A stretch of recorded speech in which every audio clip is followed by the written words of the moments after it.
Assalamualaikum warahmatullahi wabarakatuh. Kami dari kelompok 4 akan menjelaskan tentang unsur peserta didik dalam perspektif pendidikan Islam. Adapun sebagai moderator, saya sendiri Muhammad Roshan Ramadan. Sebagai pemateri yang pertama ialah Nining Mulyani. Pemateri yang kedua Muhammad Syafi'i Nasution. Pemateri yang ketiga Nadila. Pemateri yang keempat Najla. Dan yang kelima Najihani. Siswa atau yang biasa disebut dengan peserta didik merupakan salah satu dari komponen pendidikan yang tidak bisa ditinggalkan. Karena tanpa adanya peserta didik, tidak akan mungkin proses pembelajaran dapat berjalan. Peserta didik merupakan komponen manusiawi yang menempati posisi sentral dalam proses belajar mengajar. Di dalam proses belajar mengajar, peserta didik sebagai pihak yang ingin meraih cita-cita, memiliki tujuan dan kemudian ingin mencapainya secara optimal. Menurut UUD nomor 20 tahun 2003, peserta didik adalah anggota masyarakat yang berusaha mengembangkan potensi diri melalui proses pembelajaran yang tersedia pada jalur, jenjang, dan jenis pendidikan tertentu. Pengertian peserta didik. Peserta didik merupakan anak didik yang mendapat pengajaran ilmu atau individu yang mengalami perubahan dan perkembangan sehingga masih sangat memerlukan bimbingan dan arahan dalam membentuk kepribadian, serta sebagai bagian dari susunan proses berlangsungnya pendidikan. Dengan kata lain, peserta didik adalah seorang individu yang telah mengalami fase perkembangan atau pertumbuhan baik dari segi fisik, mental, dan pikirannya. Peserta didik adalah setiap manusia yang sepanjang hidupnya selalu dalam perkembangan. Kaitannya dengan pendidikan adalah bahwa perkembangan peserta didik itu selalu menuju kedewasaan di mana semuanya itu terjadi karena adanya bantuan dan bimbingan yang diberikan oleh pendidik. Selanjutnya B. Definisi peserta didik dalam pendidikan Islam. Peserta didik adalah amanat bagi para pendidiknya. Jika ia dibiasakan melakukan hal yang baik, niscaya ia akan tumbuh menjadi orang yang baik. Selanjutnya, memperoleh kebahagiaan dunia dan akhiratlah kedua orang tuanya dan juga setiap muallim dan murabbi yang menangani pendidikan dan pengajarannya. Sebaliknya, jika peserta didik dan dibiasakan melakukan hal-hal yang buruk dan ditelantarkan tanpa pendidikan dan pengajaran, seperti hewan ternak yang dilepaskan begitu saja dengan bebasnya, niscaya dia akan menjadi seseorang yang celaka dan binasa. Sama halnya dengan teori barat, peserta didik dalam pendidikan Islam adalah individu yang sedang tumbuh dan berkembang. Peserta didik secara fisik, baik secara fisik, psikologis, sosial, dan religius dalam mengarungi kehidupan di dunia dan akhirat kelak. Definisi tersebut memberi arti bahwa peserta didik merupakan individu yang belum dewasa, yang karenanya memerlukan orang lain untuk menjadikan dirinya dewasa. Anak kandung adalah peserta didik dalam keluarga, murid adalah peserta didik di sekolah, dan umat beragama menjadi peserta didik masyarakat sekitarnya. Dan umat beragama menjadi peserta didik ruhaniawan dalam suatu agama.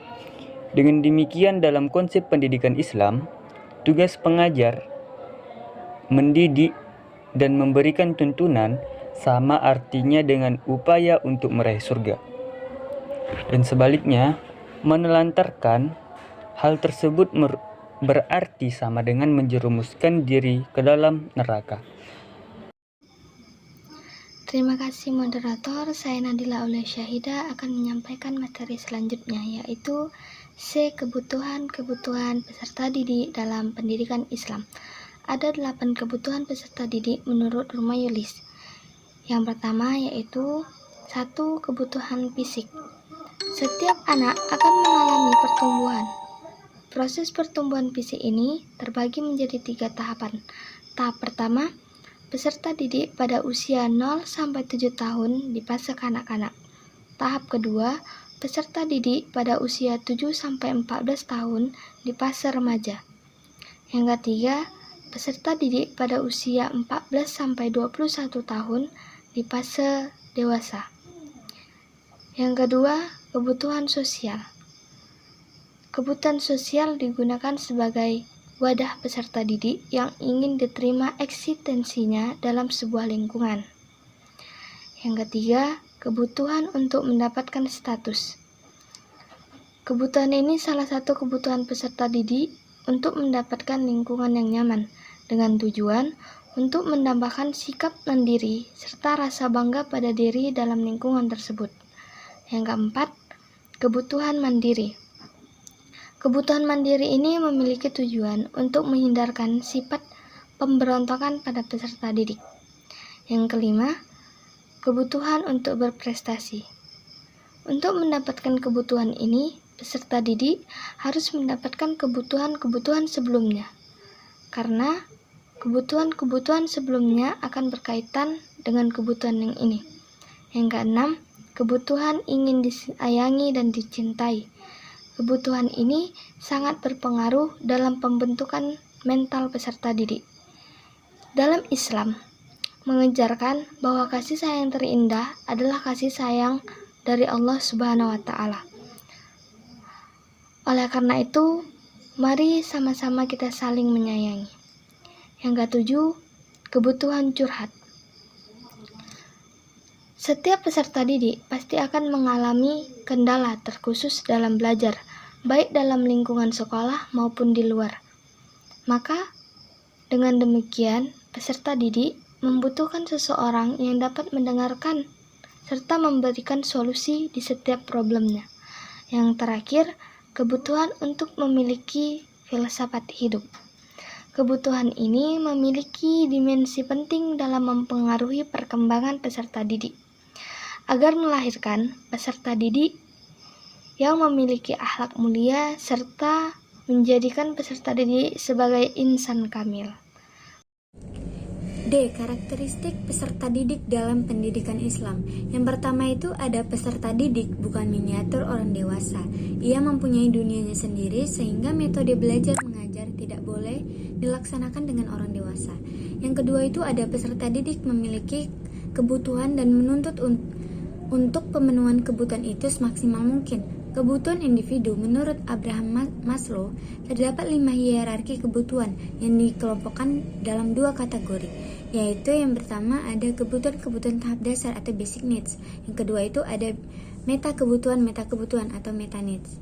Yang ketiga itu ada peserta didik memiliki perbedaan antara individu dengan individu yang lain, baik perbedaan yang disebabkan dari faktor endogen atau fitrah maupun eksogen atau lingkungannya, yang meliputi segi jasmani, inteligensi, sosial, bakat, minat, dan lingkungan yang mempengaruhinya.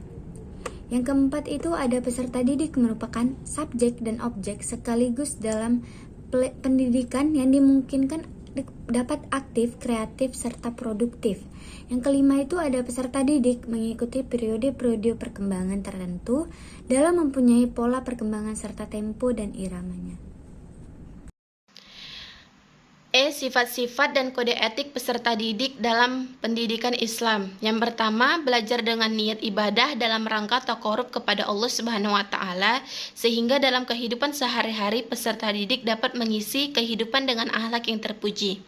Yang kedua, mengurangi kecenderungan pada duniawi dibandingkan masalah ukhrawi. Yang ketiga, bersikap tawadu atau rendah hati dengan cara meninggalkan kepentingan pribadi untuk kepentingan pendidikannya. Yang keempat, menjaga pikiran dan pertentangan yang timbul dari berbagai aliran, sehingga ia terfokus dan dapat memperoleh satu kompetensi yang utuh dan mendalam dalam belajar. Yang kelima, mempelajari ilmu-ilmu terpuji atau mahmudah baik untuk ukhrawi maupun duniawi, serta meninggalkan ilmu-ilmu tercela atau mazmumah. Yang keenam, belajar dengan bertahap atau berjenjang dengan memulai pelajaran yang mudah atau konkret menuju pelajaran yang sukar atau abstrak, atau dari ilmu yang fardu ain menuju ilmu yang fardu kifayah. Yang ketujuh, belajar ilmu sampai tuntas untuk kemudian beralih pada ilmu yang lainnya, sehingga peserta didik memiliki spesifikasi ilmu pengetahuan secara mendalam. Yang kedelapan, mengenal nilai-nilai ilmiah atas ilmu pengetahuan yang mempelajari sehingga mendatangkan objektifikasi dalam memandang suatu masalah. Yang kesembilan, memprioritaskan ilmu diniyah yang terkait dengan kewajiban sebagai makhluk Allah Subhanahu wa taala sebelum memasuki ilmu duniawi. Yang kesepuluh, mengenal nilai-nilai pragmatis bagi suatu ilmu pengetahuan, yaitu ilmu yang bermanfaat dalam membahagiakan, menyejahterakan, serta memberi keselamatan hidup dunia akhirat. Yang ke-11, peserta didik harus tunduk pada nasihat pendidik sebagaimana tunduknya orang sakit terhadap dokter. Terima kasih kepada seluruh pemateri yang telah menjelaskan materinya dengan sangat baik. Maka bisa kita tarik kesimpulan bahwasanya peserta didik adalah makhluk yang berada dalam proses perkembangan dan pertumbuhan menurut fitrahnya masing-masing. Mereka memerlukan bimbingan dan pengarahan yang konsisten menuju ke arah titik optimal kemampuan fitrahnya. Di dalam pandangan yang lebih modern, anak didik tidak hanya dianggap sebagai objek atau sasaran pendidikan, melainkan juga mereka harus diperlukan sebagai subjek pendidikan. Di antaranya adalah dengan cara melibatkan peserta didik dalam memecahkan masalah dalam proses belajar mengajar. Berdasarkan pengertian ini, maka anak didik dapat dicirikan sebagai orang yang tengah memerlukan pengetahuan atau ilmu bimbingan dan pengarahan. Dalam pendidikan Islam, peserta didik adalah individu yang sedang berkembang, baik secara fisik, psikologis, dan religius dalam mengarungi kehidupan di dunia dan di akhirat kelak. Di definisi ini memberi arti bahwa peserta didik merupakan individu yang belum dewasa, yang karenanya memerlukan orang lain untuk menjadikan dirinya dewasa. Dalam istilah lain, anak kandung merupakan peserta didik dalam keluarga, murid adalah peserta didik di sekolah, anak-anak penduduk adalah peserta didik masyarakat sekitarnya, dan umat beragama menjadi peserta didik ruhaniawan atau rohani dalam suatu agama. Ali bin Abi Thalib memberikan syarat bagi peserta didik dengan 6 macam, yakni ala lan tanalul ilm illa bisittah. Ingatlah, engkau tidak akan bisa memperoleh ilmu kecuali karena 6 syarat. Sa'unbika an majmu'iha bibayan. Aku akan menjelaskan ke-6 syarat itu padamu. Zuka, yakni kecerdasan. Wahirs, yaitu hasrat atau motivasi yang keras. Wastibar, dan sabar. Wabulghah, dan modal atau sarana. Wa irsyad, ustadz, dan petunjuk guru. Dan yang terakhir, watuli zaman, dan yaitu masa yang panjang. Jadi inilah ke-6 yang dikatakan oleh Ali bin Abi Thalib dalam syairnya, supaya kita sebagai peserta didik mendapatkan kompetensi yang mutlak dan tercapainya tujuan pendidikan. Maka dari itu berakhirlah presentasi kami dari kelompok 4. Apa yang baik itu datangnya dari Allah dan apa yang salah itu dari kami. Mohon maafkan atas segala kekurangan. Nasrun minallahi wa fathun qarib wa basyiril mu'minin. Assalamualaikum warahmatullahi wabarakatuh.